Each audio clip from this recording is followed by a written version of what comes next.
Good morning, everyone, and welcome to Monday Morning. It's Stephen Whiteside here from the Uptrend.com. Well, it's the first trading day of the month. It's usually a bullish day for the market, and so far we are seeing a little buying in the pre-market. The futures are being led higher by the Nasdaq once again. We've got gold up $20 and change this morning, while crude oil and Bitcoin are trading lower in the pre-market. And there's certainly no pre-market economic numbers coming out to disturb the market this morning. A couple of stocks in the news this morning. Kenvue, the maker of Tylenol, they're getting an offer. And the stock is currently trading up 2 lines. So not a big move for the stock, but it's certainly somebody is coming in to save this company, which, the stock has been heading lower and lower and lower through 2025. New Gold is in the news this morning. It's being taken over, and it is currently trading just above the next price target line. So not a huge premium for that stock, but it is heading higher in the pre-market. And if you had an order in at 1094, it will get filled at the open. Looking at the VIX or the Fear Index, it's in the channel right now. A close on Monday above 1872 would give us a buy signal. That would be negative for stocks.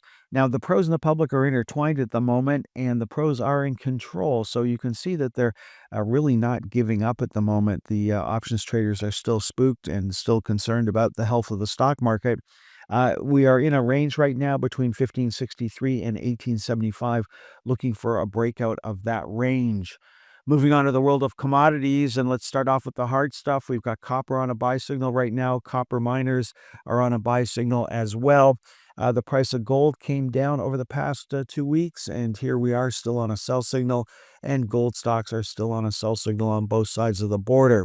Looking at platinum is currently on a sell signal trading in the channel, so there mathematically there's a possibility of a buy signal on Monday. Then looking at the price of silver, it too could also generate a buy signal on Monday, but it is trading lower in the pre-market this morning. And there we've got silver miners on a sell signal as well. So for gold, silver, platinum, it's not looking very bullish coming into Monday's trading action. Looking at the world of energy, we've got crude oil and gasoline and now natural gas back on a buy signal as of Friday's close. We've got crude oil trading slightly lower in the pre-market on Monday morning. You can see when we look at the natural gas ETF, we have traded back up to resistance. We're looking to see if we can break out above 1406. That would be a very bullish tell for the market. We came down, we found support once again at the 1172 area. And now we've moved 2 lines up to the 1328, looking for a move up to 1406. Looking at energy stocks on the TSX, we're on a buy signal, and in New York, we're on a buy signal, but we haven't been able to gain any traction over the last week or so. Next up, we're looking at the world of Bitcoin and Ethereum, and both are on sell signals right now. Both had inside days on Friday, and both are trading lower in the pre-market on Monday morning. Look at the TSX most actives from Friday. There is Discover Silver trading back up to the previous high. Inside day for Ivanhoe on Friday, no change in trend. B2 Gold moving sharply lower on Friday. Then we've got Parkland still on a buy signal here, just sitting right on the edge of a new daily sell signal.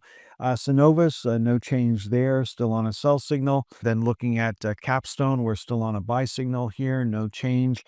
Then looking at Baytech, we're flip-flopping here. We're back on a buy signal as of Friday's close. No change for Bitfarm, still on a sell signal. Big move up for Foreign on Friday, back on a buy signal. No change in trend for Whitecap. And then we've got TELUS down at the recent low, making a new closing low for this move on Friday. No change in trend for the TD Bank, still on a buy signal here. And then looking at Air Canada, you can see the elongated pressure zone across the bottom of the screen. That's the first sign that the stock has been broken. We were looking at a potential head and shoulders here, and that certainly hasn't formed yet. It could certainly do that going forward, but we're just treading water here underneath the flypaper channel. Looking for a breakout above the flypaper channel. That would be the first sign something new is happening. Otherwise, I would avoid following Air Canada at this time. Looking at the US most actives coming into Monday's trading action, starting off with NVIDIA.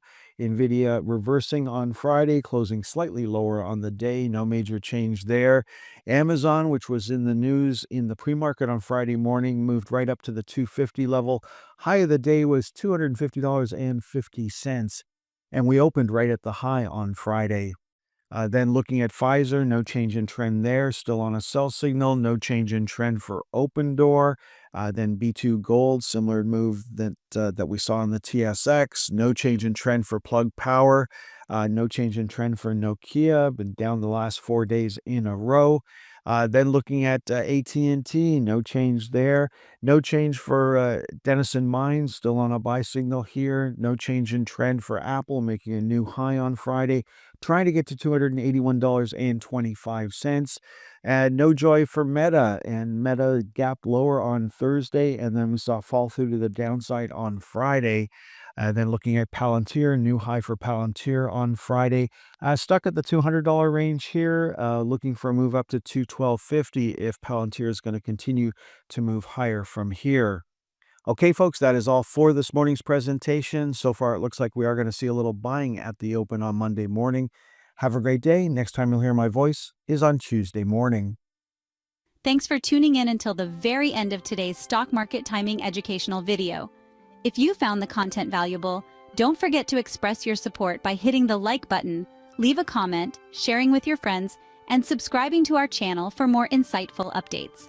Remember, in the world of stocks, timing is crucial, and following the trend can be your greatest ally. If you would like more information on how we can help you better time the stock market, please visit theuptrend.com.